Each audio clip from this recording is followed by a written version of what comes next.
Looks like it's 4 o'clock and we can go green, right? Yep. All right. I'd like to call to order the Board of Public Works meeting June 20. 1 day later than our normal because we celebrated yesterday. It's great. Start with the invocation. Dear Lord, thank you for the eager and talented staff we have to run all the businesses that we run here. We pray you watch over all the staff to keep them safe in all they do. We pray the board makes suitable and informed decisions to benefit ratepayers while helping provide a living wage to all employees. In Jesus' name, amen. Amen. I pledge Allegiance to the flag of the United States of America and to the republic for which it stands, one nation, under God, indivisible, with liberty and justice for all. All right. Okay, do we have a motion to approve the consent agenda? So moved. And a second? Second. All in favor? Aye. Aye. Motion carries. Have any comments from the audience? Yes. Okay, John, Link. Now, I may be premature. Brother Gordon here says that he has a presentation. as well. Microphone, John. Oh, I Just thought, push okay. There you go. Now, wait a minute, is You're green. it green enough? All right. I understand that there's going to be a presentation to make it clear how you all account for the comparison in prices for open market electric power and Prairie State Energy Campus electric power. So I came here this afternoon, as I think I mentioned at the last meeting, in order to see what we could come up with. So I will defer until Darren has an opportunity to present whatever he has to present. Thank you. Are you going to get into a price comparison? I'm going to show you how we come up with our dollars and what Okay. we pay and how and when. So Okay, good. I'm sorry, your general manager's report is going to be long-winded today. It was kind of long when I read it, too. Thanks, John. Right before he went to sleep. I feel the love. All right. And moving right along, Darren, with the general manager report, please. All right, here we go. Well, I am going to be kind of long-winded. I think there's a couple things that are pretty important. There's 3 of them. Number 1, talking about the reserve fund. I have put this together. I hope you have read this one, although it may have put you to sleep. A reserve fund is something that, as we've looked at, as I've thought about it, the one thing that this community might throw rocks at us for is that we have a healthy reserve fund. We report on it every single month. We have approximately $13 million in our electric utility. We've got about $5 million in our sewer utility, and we've got about $4 million in our water utility. And with that, some people see that and say, "Oh my goodness, that's way, that's a lot of money." And on one hand, it is. On the other, as I went through, and I have actually written what I call a white paper that we're going to have, and we're going to paper everything we can with this, which is just exactly the same report that you have here for the general manager's report. There's really 4 reasons why you have a reserve fund. And each one of these is as important in and of itself. First of all, emergency response. $13 million when it comes to an outage just before, right when I got here, in 2021, just before I got here, there had been the winter storm Uri. With that, we had over $300,000 in repair. Plus, we had about $600,000 in the cost of electricity that spiked and went up to several $100s per megawatt hour. And we ended up behind the 8 ball there about almost $1 million. Just a couple months later, we had another outage. That brought another $300,000 or so in damages that we had to take care of. Shortly after that, we had another one in the August that cost us another couple $100,000. It takes just one day, talking to Jared, our electric supervisor, when we have an emergency and we call out crews from another part of the state and we have to replace lines for one day's work, it's about $200,000 for emergency repair.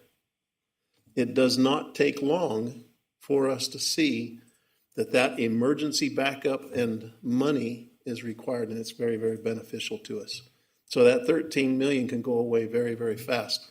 Some people will argue that federal money's there. I will tell you that FEMA will someday come and repay some of, possibly, maybe, some of that emergency response monies. There was a group down in Florida that I know of that after 2 years, after the FEMA had promised to give them the money, had still not paid it. And so those people had stuff that had not been repaired because they didn't have cash on hand. They no longer had the ability to borrow money because their reserves were gone and spent, and they were waiting for the federal money to come, and that's not a good position to be in if you want to be a provider of utilities. So emergency response is essential. Market volatility. We'll talk about this just a little bit when it comes to the capacity that we purchase. That capacity just this last year, we paid approximately $3.4 million more than we did the year before. And that's because markets are changing. There were all kinds of different things that are happening, mainly because your supply and demand turned upside down. We anticipate more of that, unfortunately. We've seen intense volatility. We pay our bills every single week.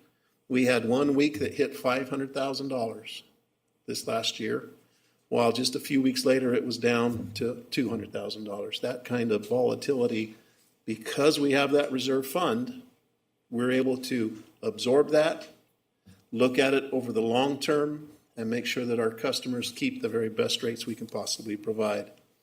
Bonding and borrowing.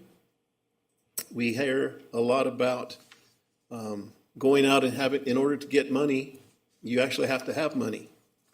One of the things that happens with us going out and getting bonding or borrowing, you have bonding agencies, Standards & Poor's, Moody's, etc. And what they look at is that reserve fund actually helps you borrow at a much better rate, a lower interest rate than if you don't have that. Again, there's covenants that when you borrow, there's often covenants that say you must keep in reserve X amount of money. And so they require it, they want to see it, it means you're healthy, and it helps provide for you. Finally, the fourth thing I would talk about is capital projects. We actually fund capital projects from that reserve fund.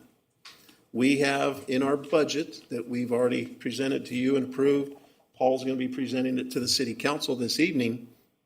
Inside that budget, we're going to be pulling $1.3 million of capital from our electric fund. We're going to be pulling $1.4 million from our water fund, and we're going to be pulling $2.7 million from the sewer fund, and approximately $1.1 million from all of those for our admin fund, which is going to reduce our reserve. We know that.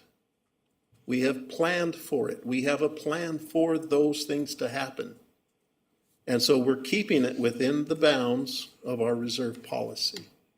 But we're able to do that without having to go to borrow money. What does that save us? It saves us the interest rate on every one of those loans that we've had to get.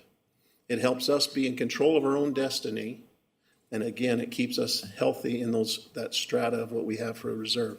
So while the community, some in the communities may say that we have too much, I will tell you we're following our policy.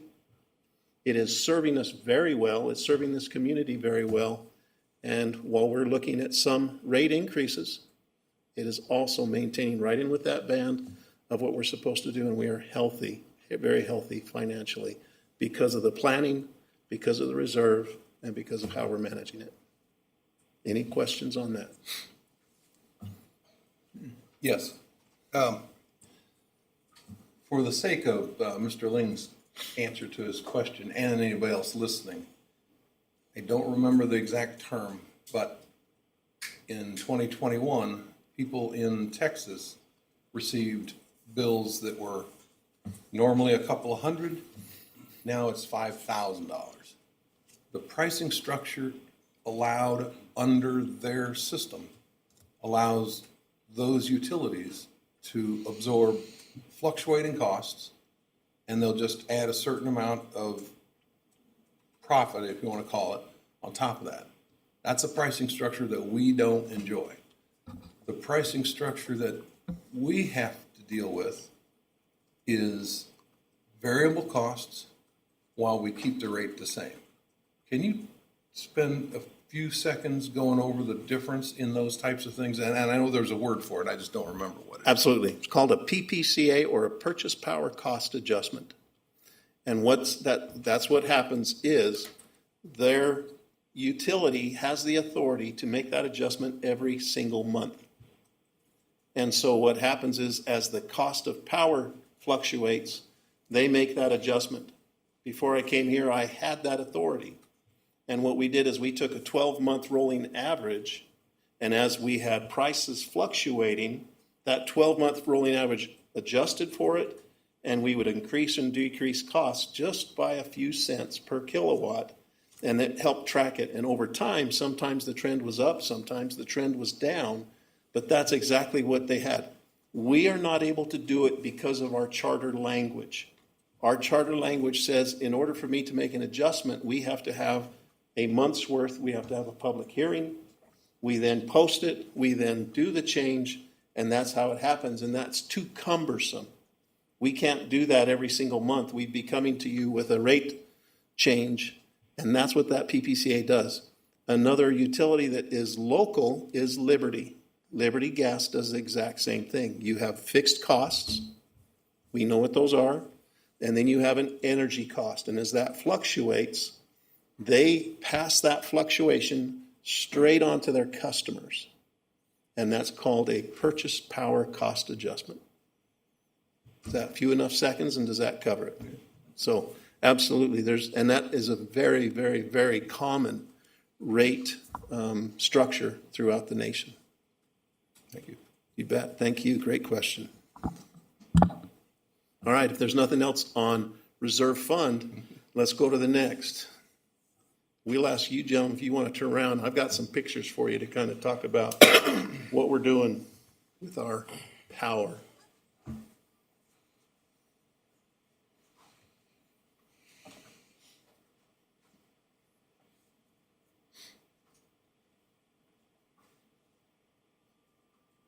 So I was going to be very clever and just simply say we had a citizen who showed up asking questions about our Prairie State, what it's going to cost.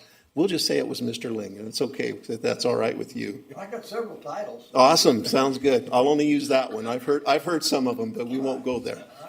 All right, Prairie State load. Now, one of the things that you said is it's got to be simple. There is a great go to the Penn State, and they have an energy curriculum. And within about the first paragraph, it says, this is not simple, it is very complex, and here we go. So I'm going to try and share some of that as simple as we can try and get it. First of all, one of the things that happens is that we sometimes get in our mind that we're like water.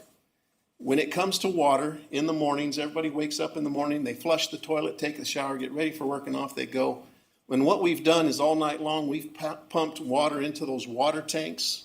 They fill up. And then during the day, when there's a lot of demand, that tank will actually come down, and it provides all the pressure you need, and you never run out of water. It's absolutely fantastic. The problem with electricity is you cannot do that. When it comes to electricity, when there is demand, you must provide that demand exactly at the same amount of demand. Now, there is a little wiggle room. Some of you that may remember the good old days when you had an incandescent light bulb, if you had 100 watts coming into your 100-watt light bulb, it was just fine. It could go to 110 and it just got brighter. It'd go down to 98 and it got a little bit dimmer. And that's that bandwidth that we must still keep all generation equal to demand. If you don't do that, you've probably been out and had your generator out at the river and you've got everything going just fine, and your wife turns on her hairdryer and bam, that's like hitting a rock and that generator just slams shut. Same thing happens with our grid. But we've got people that are on it 24/7. We've got computer systems, and it is balancing every bit of generation to every bit of demand as close to real time as you can get. Now, there's fluctuation in this. Now, when we pay our bills, there's three parts of that bill that we pay. We pay it every single week. There's the actual power, that's the electrons, how much is generated. There's transmission, how do we get it from the generator to us? And there's capacity, and that's what we're paying. That's what we do every single week. I'm going to show you how that comes to be. So here is that curve. Here is our summertime curve, roughly, and our wintertime curve. They're different, and they fluctuate. But for every bit of demand, we have to be prepared to have that generation right on time. If you were to put all 4 seasons together, the ones that get us, that usually cost us the most, is our summertime. That's our heating. When it's hot and we want to cool, that's our summertime load, is all our air conditioning coming on. In the wintertime, that is also, we're actually starting to see more and more peaks in this nation as the wintertime comes, because we've gotten a little more energy efficient on summertime cooling, while the heating still is pretty heavy. And so there's places where either it's the summertime peak or the wintertime peak, we're still summertime peak. Now, where do we get the power for that? It is important to see that there's valleys, because it's the different types of generation matter. So there is base load, which happens to be our Prairie State. There are intermediate loads, different types of generation out there that we go out on the market and get, and then there's peak load. And they all have different characteristics, and this is kind of what it looks like. If you look at the bottom, nuclear, you've got coal. These are large plants. Why are they at the bottom? Because you can't start up a nuclear power plant in 25 seconds.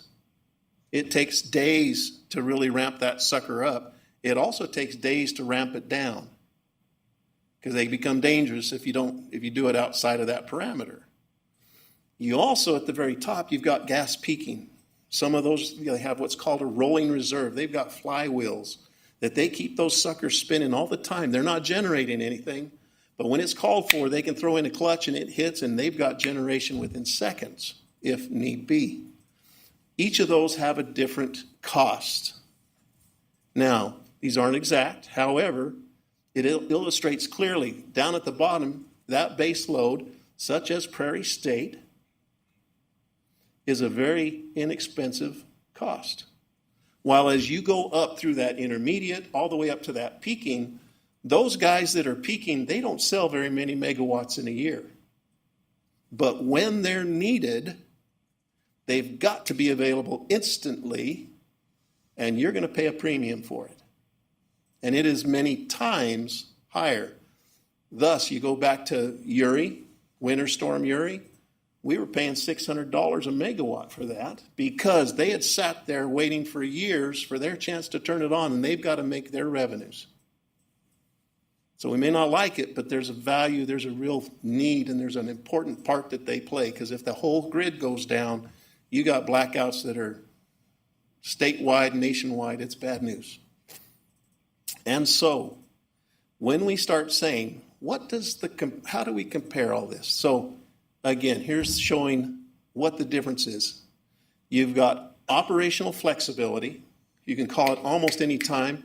Unfortunately, we don't have the opportunity for hydroelectric around here. If you're up in the Northwest, you'll find out that Washington State and Oregon State, they have some of the best utility rates around because they're hydroelectric. Great system. We don't have that much here because you don't have that much fall.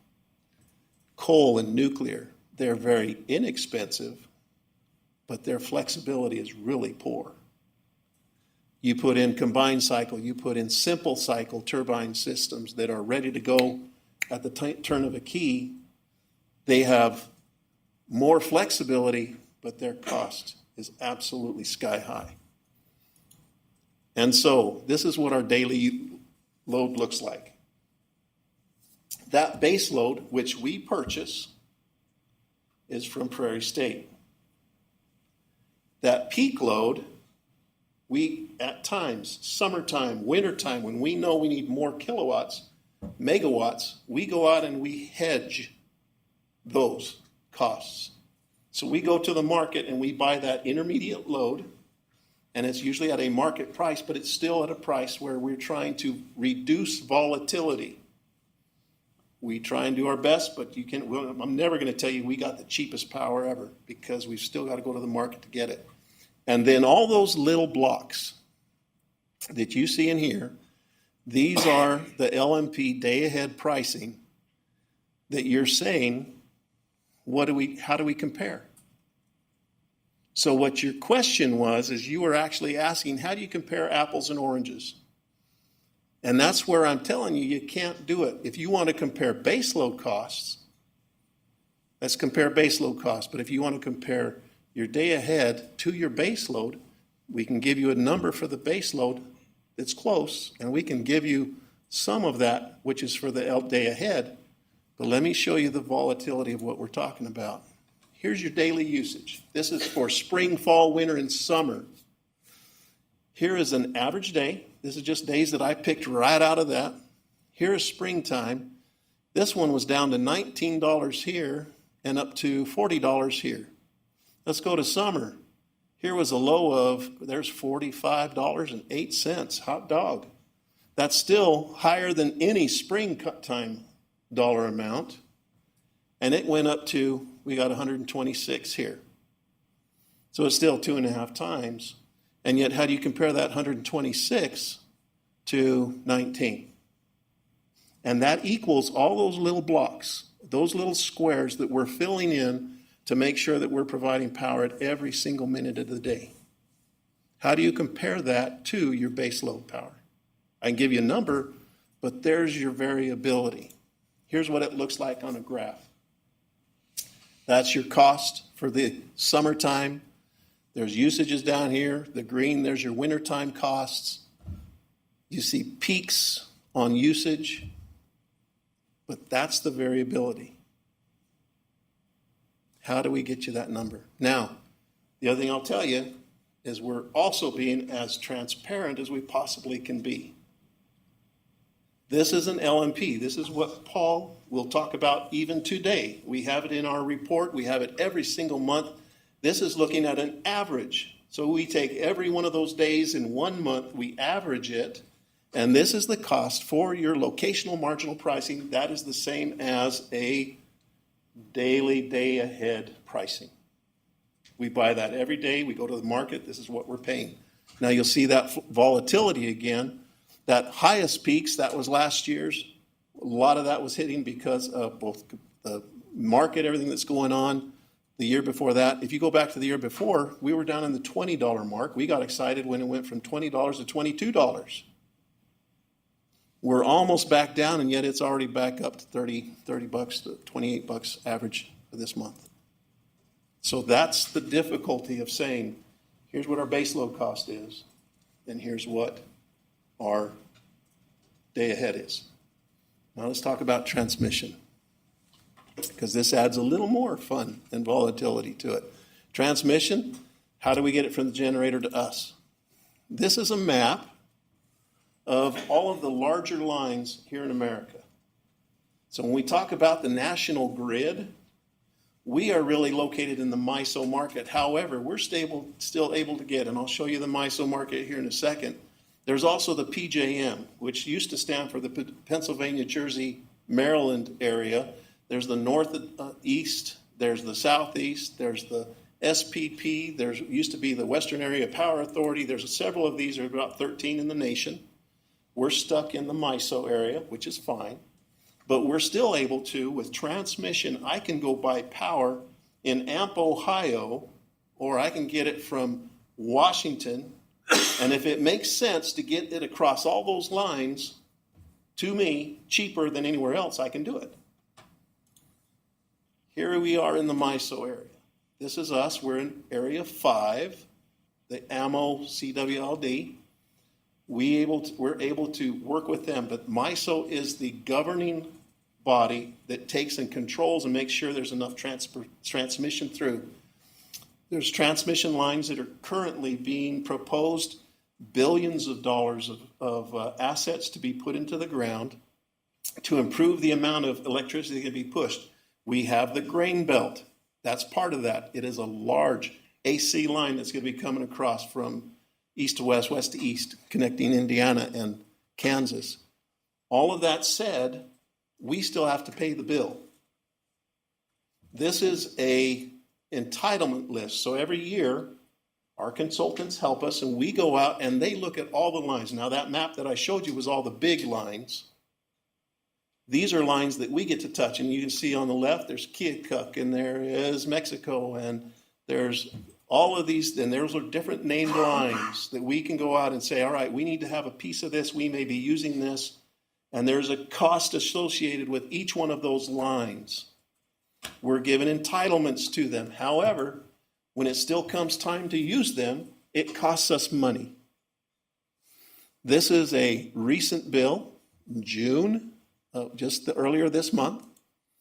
This is the transmission rights hourly allocation amount. Every single day, they figure out every line that we're pushing electricity across, and we pay for it. Now, you talk about nice stability, cost us $500 that day, $88 that day. We actually got money back on that day of $829. There's times when we make money, there's times when we don't make money, and it has everything to do with what power is being pushed where. There are bilateral contracts going on with our Prairie State dollars. What that means is, if I've got my power and I can actually get it cheaper somewhere else, we may try and sell this to someone else that might be able to take that and provide power here. That's a bilateral trade, and it's happening all over the place. One thing of interest here, this is a bill of ours. This is one of 11 pages. We have one that has 47 pages. And Paul does a great job of going through that. And as we see anomalies, we look at them. We know what's going on. We've seen them. Now, that was transportation. That was transmission, the cost of moving the power. The final part of our bill is capacity. Capacity is how much do you have, how much do you need, and is the capacity more than enough to provide that need? And it's not just any need, it's the need of the MISO area at the worst possible day of the year. On August 17th, when it's the hottest day in Texas and Minnesota, everybody at the same time, what's that maximum need? Supply versus demand. This last year, capacity prices jump across MISO's central and northern regions, driven by supply shortfall. So they said the expected 3.4 gigawatt to 13.9 gigawatt surplus turned into a 1,230 megawatt shortfall.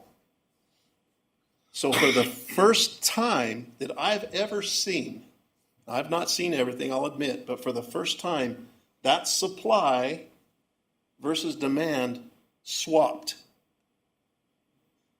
They said, you're going to want more than we've got to give you. And the prices went right there.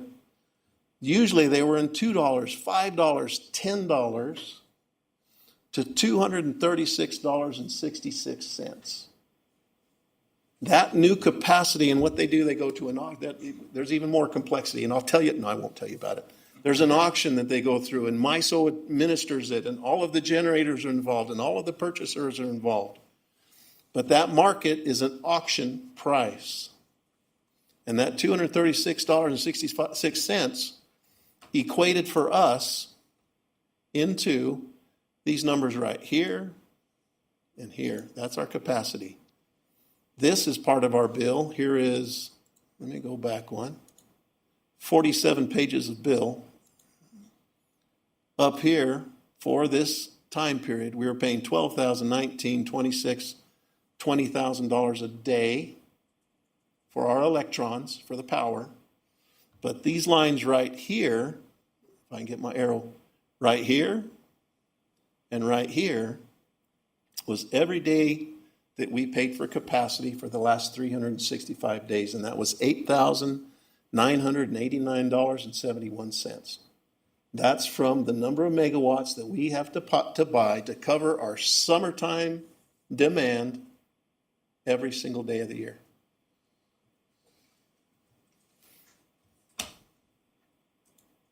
So here's also what it looks like. This is our yellow is Prairie State profits. This, and you'll see that fluctuates. Here's for one day, a second day smaller, smaller, smaller, larger, and larger. Up here, this blue is your day ahead LMP cost. We go out on the market day ahead, they purchase us that power, and then this little red line down at the bottom is actually your LMP real-time cost. So there's an adjustment for what we actually ordered and said we needed, and then there's a little bit of an adjustment every single day to get the actual cost. And this one was here's your zero line, so this is actually making us money while this is costing us. This purple line, nice and consistent, that is our capacity and ancillary costs. Up here, this is the cost per megawatt, and this is the actual cost overall is the other number. And that's because of the amount used. So here is what we provided you, Mr. Ling, when you asked what are the comparisons. Here is what our Prairie State back in 2021 cost us $67.55 at the end of the year. The next year, it was $57.26. Currently, we're at $74.20. And that's talking all-in costs for that Prairie State kilowatts for that base load. But it has all those other ancillaries that are touching it. And so again, when you're asking, how does it compare? Give me a day and I'll tell you. But it's got to be on a day. Okay? So it truly is a complex issue. I will tell you that we are very solid in our Prairie State, in our base load purchase. This again, Paul can go all the way back to 2014 when that began, and we've got every single month of what we've paid and what it's done for us. There are some days when you'd say, boy, I hate this thing. There are other days when we say, boy, we couldn't do better. And it has served us very well. Again, take out that volatility. Take out the volatility, keep you consistent. We haven't raised electric rates since 2015. We're looking at needing to raise rates soon because of covenants and requirements. But here is, again, we're not trying to hide from anybody. We're letting people know exactly what that is. And this is our forthcoming grain belt. Our grain belt contract, we've looked at this, and we have said, yes, we want to buy it. This is a transmission cost per megawatt hour. This is the energy cost per megawatt hour. It has a escalator in it, 2% per year. This is the total cost. We're talking $20 all the way down. However, it does not include capacity. So we're still going to have to go back over there and get this capacity number and add to that. And so that's, again, you're going to tell me, well, we got to get everything because that's even better than Prairie State. Well, it is, except there's no capacity because it's wind. You only get 18% value of this for capacity. We're missing a whole lot of megawatts. So that's your answer. In a nutshell. In a nutshell. If I may, the presentation that you made there gives rise to a good deal of other questions in my mind, but I don't want to take up the board's time with that. Maybe you and I would find a convenient time, and I can ask you now.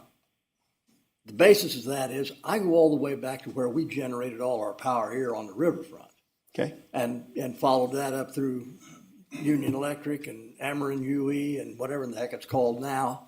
And so it does give me a number of questions to ask, but I will thank you and express my appreciation for what is an elucidating presentation, but I don't want you all to have to stay here until I'll be 6 glad to get o'clock. with you. That's Okay, fine. all right, thank you very much. Appreciate The other, I will tell you on that same note is that we now have a government that has said we're going to decarbonize, and we're pushing everything towards that renewable. And what happens is that curve takes and drives down that curve for what baseload can do, which puts more and more power has to be purchased in the intermediate and peak shaving side, which drives costs up immensely. And we've asked MPUA if they put their heads together and kind of give us an estimate of what they anticipate if we move forward with the government's decarbonization efforts. What's that going to cost us as end users? And we're anxious to see what that number is. And it is frightening. Darren, thank you for that. That took some time and effort to put together. Thank you. Thank you, Mike. Last thing on the general manager's report, I knew you'd be sick and tired of me, is talking about our stormwater advisory committee. We do have a meeting this coming Thursday. It's at 6 o'clock. It's here. We've got a couple of things we're doing. They asked us to, number one, talk about why we need $4 million a year. And we've got that. We know how we put that budget together. But it's also something that I will tell you that I'm looking at is there a possibility that we come back and say, this is for the greater good of all, would we consider doing it $3.5 million? It would slow down what we can do. It would slow down the expectations, but it would take about 12.5% of that individual cost off the table, depending on how it's applied. But that's just something that I want to let you know that we're looking at and that I'm sharing with that committee. The credits, we said, is there a way of applying credits? We asked the Stormwater Advisory Committee if they would go out, do some research, and bring back to themselves, what is that committee? What would they consider credits? How would that play out?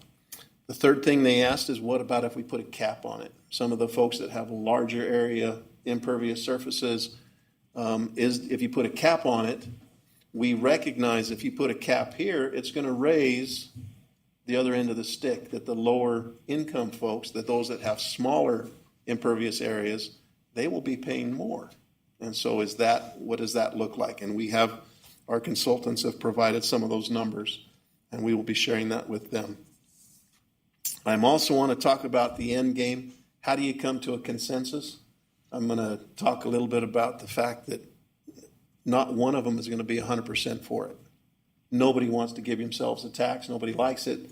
But maybe at 80-20, if you can get your head wrapped around it for 80% of it and 20% you really just think stinks, but we've got to come to a consensus. We really need to get everybody there to do it. And that may be a tough lift. It may take us a little bit of time. And finally, I did talk with a beautiful young lady today, Patricia. I'm going to get the last name wrong. Gary, Garey, to be a moderator. That I would step out because I don't want to have too much. I want that committee to be able to say this is their product. We will continue to provide support, continue to provide answers, and if they come to the consensus at this next meeting, hallelujah, we can move it forward.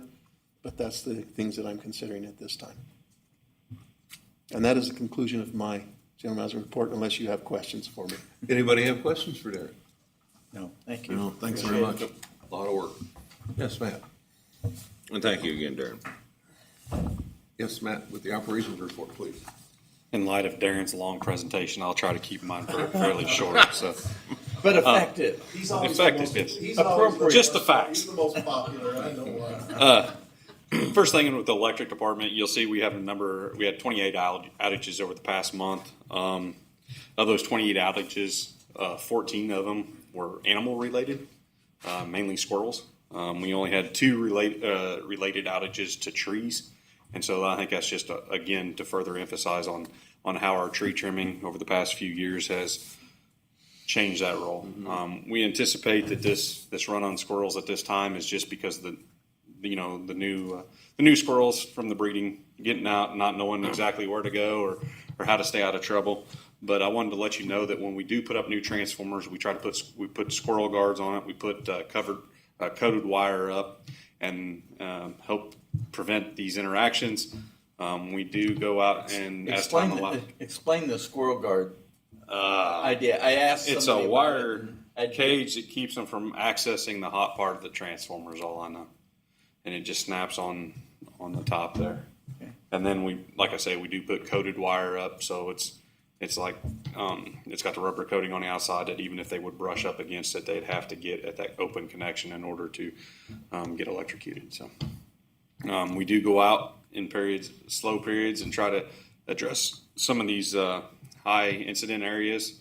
But with all the other things we've got going on, that's low priority at this point. So we did have a big outage that affected our Indian Mound substation. Again, that substation's 1970 vintage, and so it's in our capital plan to replace next year. We actually ordered a new transformer for it here a couple months ago. And so if you'll see there, we had an equipment failure out in the system that blinked the transformer at the substation.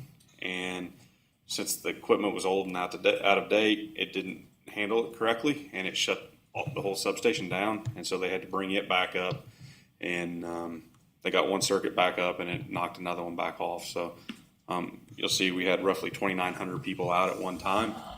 And so that is one thing we're trying to address with the capital improvements. Water plant, we're continuing to produce water. Our trend is going up. We anticipate that with the summer months. We did do a GAC exchange on the 6th of June. Big thing in the water side is we had a company by the name of Fido in for, I think it was starting about May 15th. They go out and put these listening devices on metallic surfaces associated with our water system. So mainly we were focused on system valves. They could also listen off meters or hydrants. But what they would do is they listen overnight to try to pinpoint or look for anomalies within the water usage.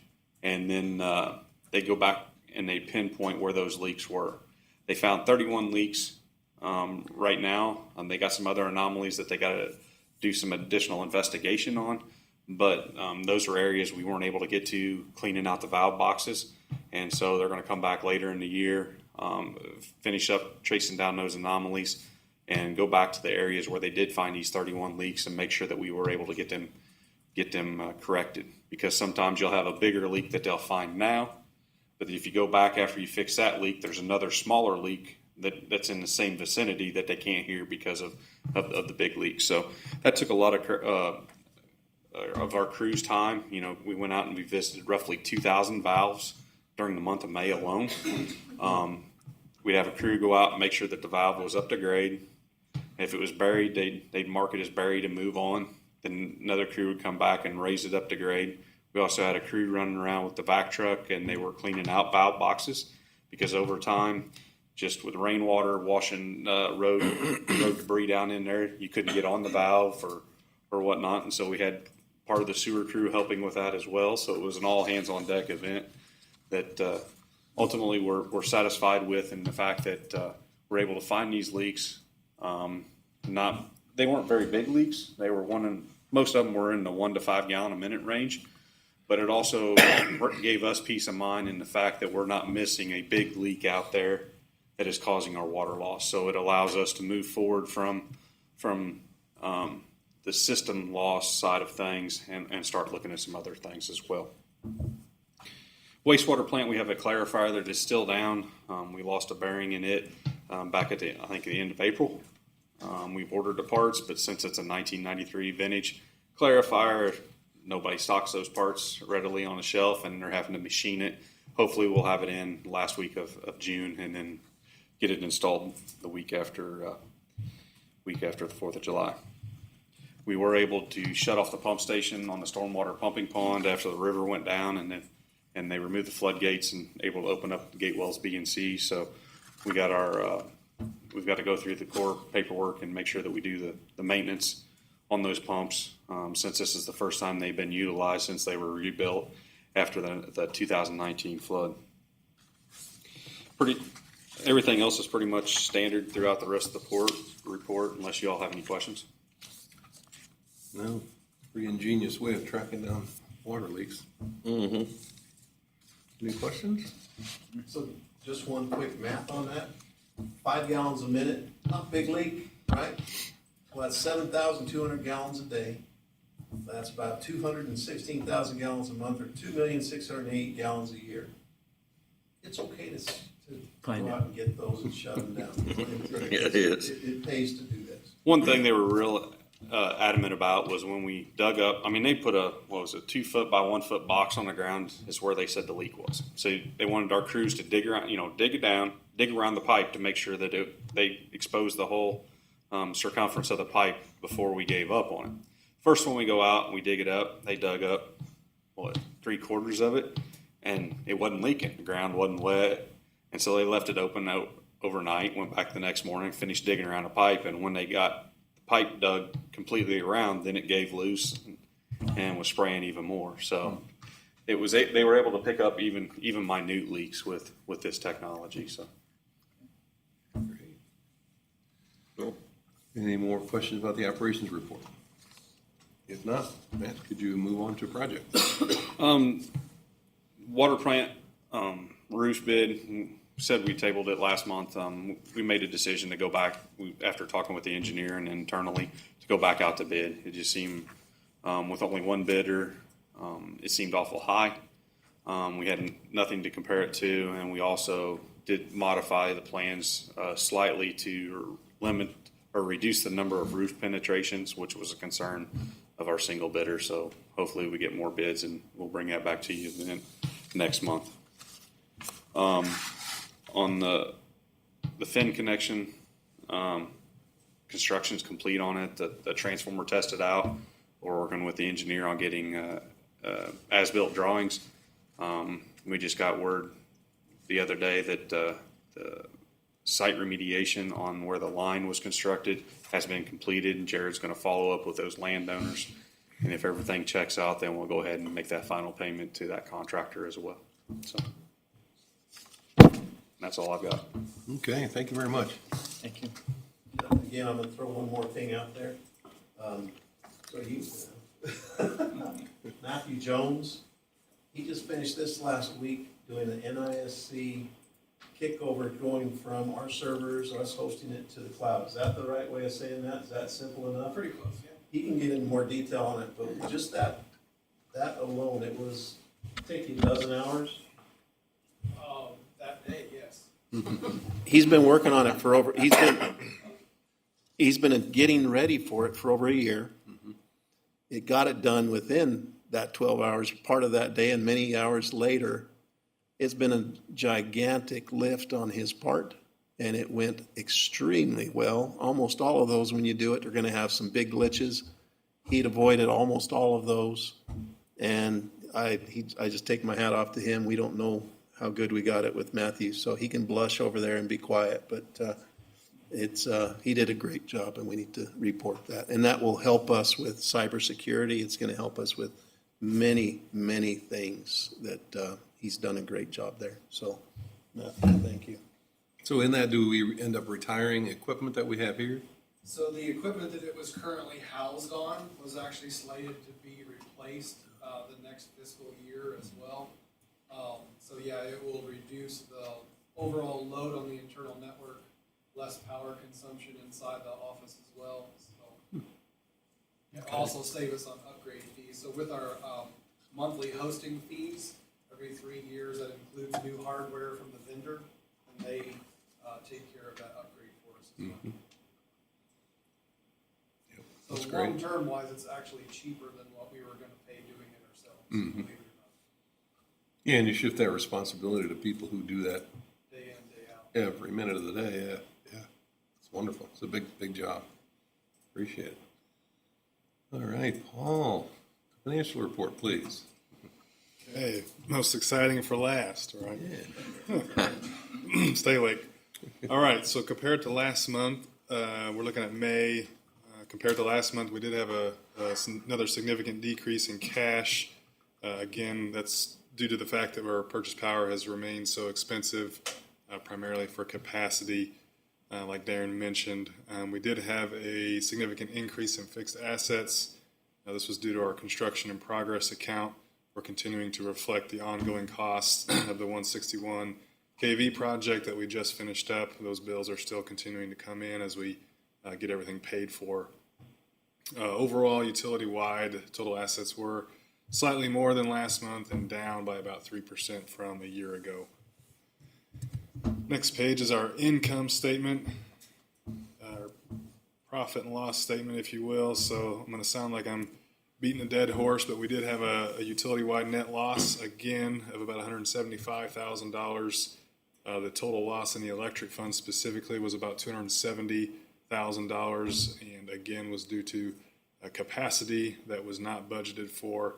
Our net purchase power costs for the month were about $295,000 more than what we had budgeted. The water fund did finish right at budget, and the sewer fund was slightly behind due to lower revenues by about 7%. At this point in our fiscal year, 11 months in, it doesn't make a whole lot of sense to compare ourselves to last year, mainly due to capacity in the electric fund and because we did the rate increases in the water fund. Obviously, we're going to be quite a bit behind last year's numbers in the electric fund. I will point out that kilowatt hour sales for May of this year were down by about 2.5% from a year ago. That is something worth noting. So year to date, again, 11 months into our fiscal year, our utility-wide net loss is just under $1 million, about $938,000. And we had budgeted a net income of $1.2 million. Again, our capacity so far this year has cost us to $3.1 million and is the primary reason for the loss this year. The water fund, though, is performing slightly better than budget, very consistent, and then the sewer fund as well, exceeding its budgeted net income.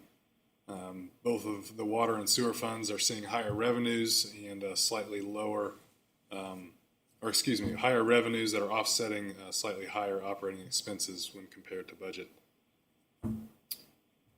So as a reminder, and Darren said, capacity this year was not budgeted, and it will cost us $3.4 million. And so if we take out that capacity cost, the electric fund currently would have a net income of approximately $1.3 million. And so that's the reason for the loss there and the significant decline in our cash reserves. The same capacity for next year will cost us about $2.3 million, and we know that that's a known cost for us, and so it is included in our budget for next year.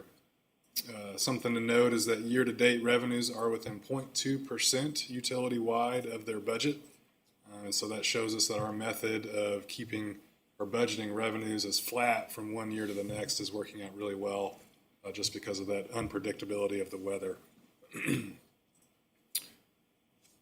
So that's our financial statements for May. If you scroll down a couple pages to our dashboard, all the colorful pages, you can see there our debt service coverage ratio that I've been pointing out is pretty much the same at a negative 0.75 in the electric fund, right about that 1.5 in the water fund, and right at 4 in the sewer fund. And you can also see the cash reserves in the electric fund at about $13.7 million, which is down from closer to $17 million just 6 months ago due to that capacity. And then we've got our check register for the month as well as the credit card statement for May and everything else that's normally included in the report.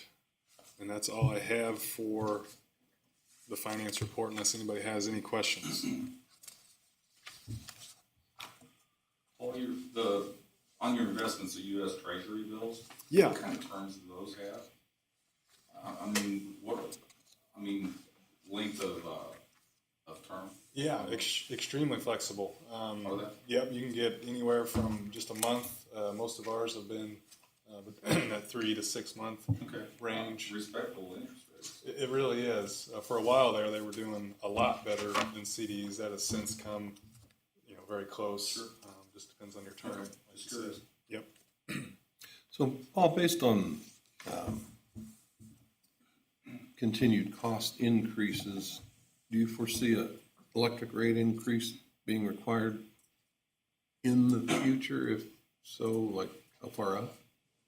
So right now, we've got the rate increase October 1st. We've got the $3-4 million decline in reserves, plus that debt service coverage ratio I pointed out that we're going to default on this fiscal year. And so that rate increase is to cover that and get us back in compliance with that covenant. Really, though, it's all going to, or primarily is going to depend on that capacity. That's what's really eating away at us. The volatility on the power side, the electric side, I think, or at least what we're seeing for next fiscal year is going to be more stable than what we've seen. But again, it's that capacity that we do know what that cost will be next year, and it is less. But the year after that, we're still holding our breath to see where it comes in at. And again, if it clears lower, and things do stabilize, then we might be more in the clear. However, if that supply doesn't meet that demand, we're right back in the same boat that we were just in. Okay, thank you. And when you say default on our debt service, what time do we anticipate that? Yeah, so I'm calculating us defaulting. Obviously, that doesn't become gospel until auditors or somebody calculates that for you and tells you that. However, once that does happen, you have to have a plan in place that gets you back into compliance. And so right now, the budget that the board approved has the necessary revenues in place to get us back in compliance next fiscal year. And so if the creditors, the trustee were to come and say, hey, you defaulted, what's your plan? We would have a budget that gets us back in compliance within the next fiscal year. And the other thing that we need to make aware is that we're not the only utility in this boat as far as the capacity. I mean, a lot of these increases were unexpected. A lot of them were able to utilize that PPCA and immediately get themselves back into compliance. We're not able to do so. However, we do have that plan that gets us back there. Gotcha. All right, thank you. Any other questions? All right, thank you very much. Thanks, Paul. Moving right along, do we have any comments from the city attorney? Nope. Okay. Any general discussion? Having heard none, I would seek a motion to go into closed session. Pursuant to section 610.02112 of the Missouri Sunshine Law, the meeting shall convene in closed session to discuss contracts, Do we have a second? I'll make a second. including Andrew, board, Matt, Paul, Myself, and Courtney. okay? Do I hear a second? I second. All in favor? Aye. All right. Okay, motion carries. All right, we're in closed session.